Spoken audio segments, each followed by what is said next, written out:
Hi, I'm Nurin. So today we will talk about the history of counseling.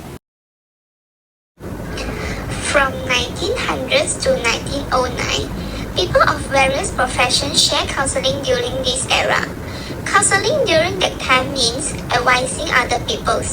The concept of giving advice developed due to the needs to help people adversely affected by the Industrial Revolutions. Most people who saw themselves as counselors were teachers, advocates, and social workers who help people see themselves and care for themselves and others. In 1909, there were three pioneers who helped form the basis of the consultations were Frank Parsons, J.C. B. Davis, and Clifford Pierce. First, I will talking about Frank Parsons. Frank Parsons is the father of guidance, founder of Boston Vocational Bureau in 1908. Parsons assists young people at the bureau who were deciding what careers to pursue.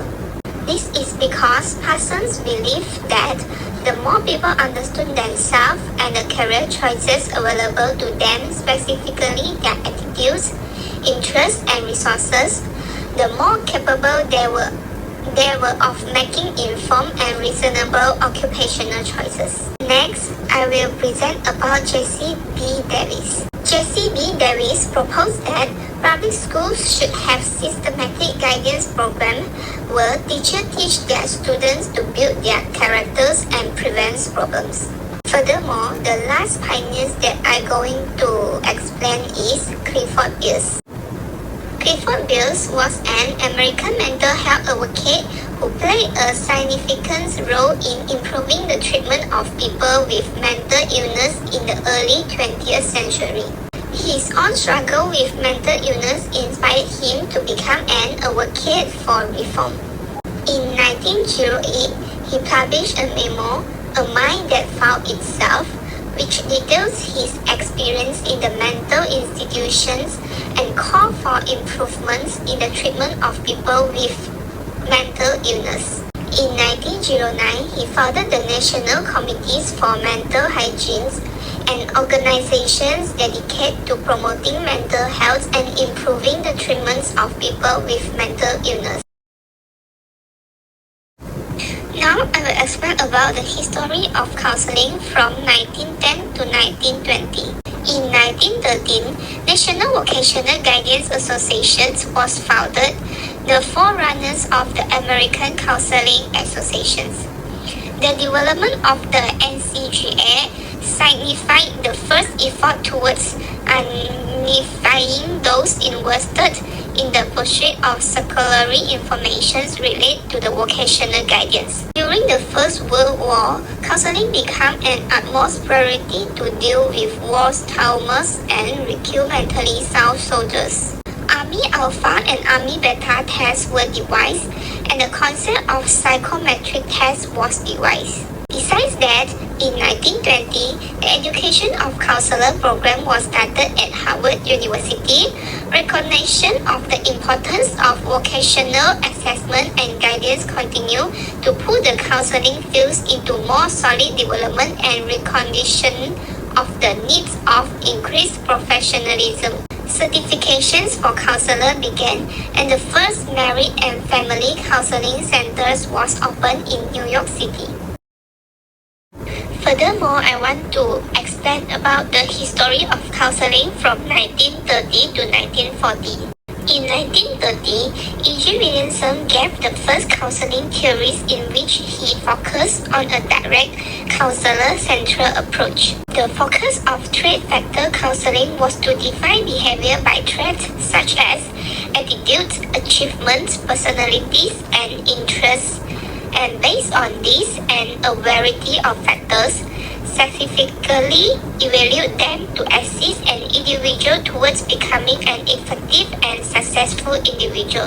In the 1940s, Carl Rogers gave the concept of a client-centered and non-directive approach to counseling, in which he focused on the client's responsibility for their own growth.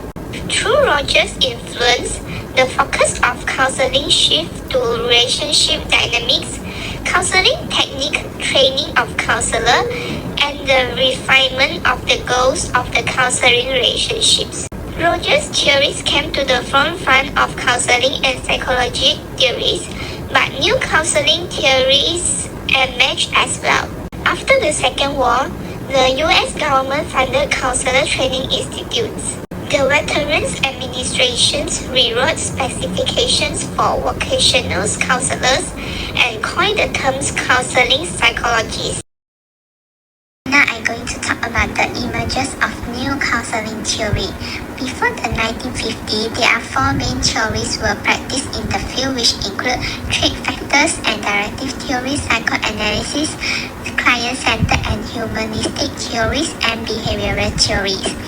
After 1915, there are new theories emerged such as systematic desensitization, rational emotive therapy, transactional analysis, and lastly is cognitive theory. Now let us talk about the counseling as a development profession. Gilbert Byrne and his influential book of the counselor in changing world focused on working together to resolve development needs in 1960. And in 1963, the Community Mental Health Center Act authorized the establishment of mental health centers and focused on the counseling careers in the addiction and alcohol abuse counseling. The Education Resource Information Center Clearinghouse on Counseling Personnel Service was founded in 1966 and became one of the largest and resourceful.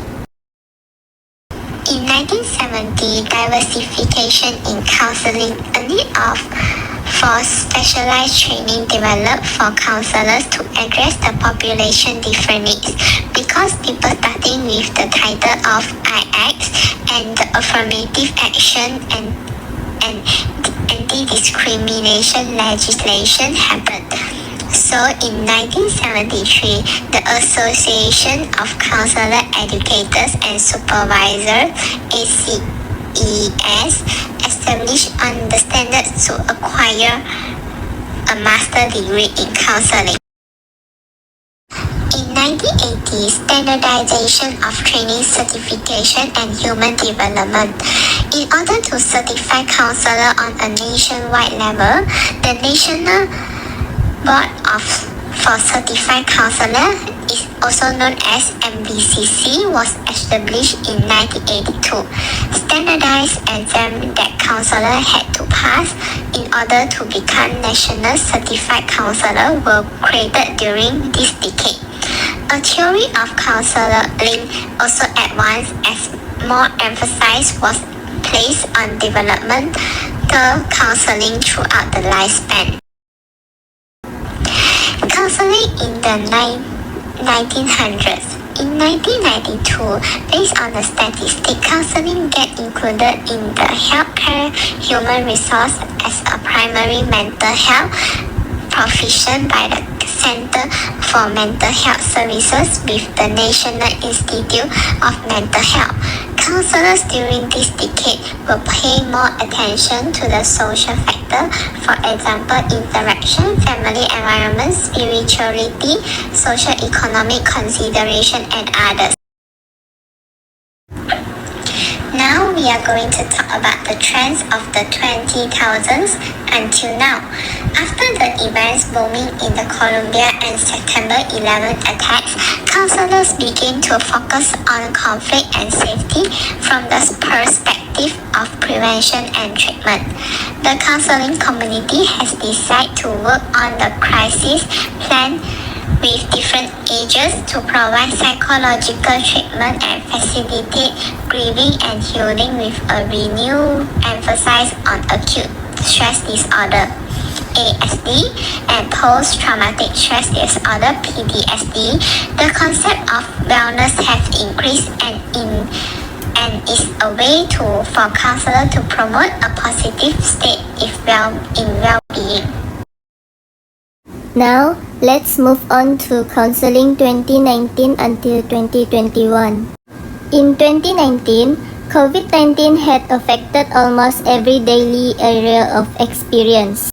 Counselors have had to accept and adapt to telebehavioral health, support clients and students' evolving demands, and manage overbooked caseloads as a wave of new clients sought assistance. These are just a few of the difficulties that have been presented to them as a result of the epidemic. Clinicians have also had to take care of personal concerns such as caring for family members or getting better from the infection. In addition to these professional difficulties, many of them have had to change their plans, deal with unimaginable losses, and accept the counselor's lack of control during this time, all while they have experienced other difficulties including job losses, closed schools, and travel restrictions that prevent them from seeing family. The substantial effect of COVID-19 span few relevant and interconnected areas such as discrimination and minority stress, spiritual and existential dynamics in mental health, and couple and families. At the individual, couple or family and community levels, minority stress has a significant and detrimental impact on marginalized groups. For example, overt discrimination such as hate crimes, which worsens health and well-being. Carter, Liaw, Johnson, and Kirkinis pointed out that racial discrimination probably has an impact on health, and that in addition to physical outcomes or cultural consequences, mental health deserves a special consideration. Other stressors related to COVID-19 have also been encountered by minority groups. Low-income families, particularly those of color, have been forced to navigate only learning without the basic internet connectivity required for children's educations. The COVID-19 pandemic is generating significant and complex dynamics of suffering and loss, which may make it even more important for clinicians to address spiritual and existential dynamics in psychotherapy as clients struggle with tragedy and uncertainty, which can challenge pre-existing belief or spur stronger seeking within their meaning systems. Existential problems are a broad category or anxieties about life and mortality that can affect people with or without spiritual or religious beliefs. The greatest existential problem is death anxiety, which can be triggered by traumatic experiences like COVID-19. Many existential worries such as phobias of loss, estrangement, contamination, and others can be linked to the symptoms of PTSD and other anxiety disorders. However, families have also been impacted by the loss of the organized assistance that was once provided by extra-familial structures like schools, childcare centers, or even physical workplaces, allowing families to handle their functions on their own. The number of reports of sexual and domestic violence is likewise increasing. When there is little access to those who could see abuse or assist victims get resources, including teachers or friends, family violence is known to increase. However, families have been impacted in a wide variety of other ways. Family members who are residing in nursing homes or hospitals are unable to accept visitors, but video calls have allowed families to stay in touch.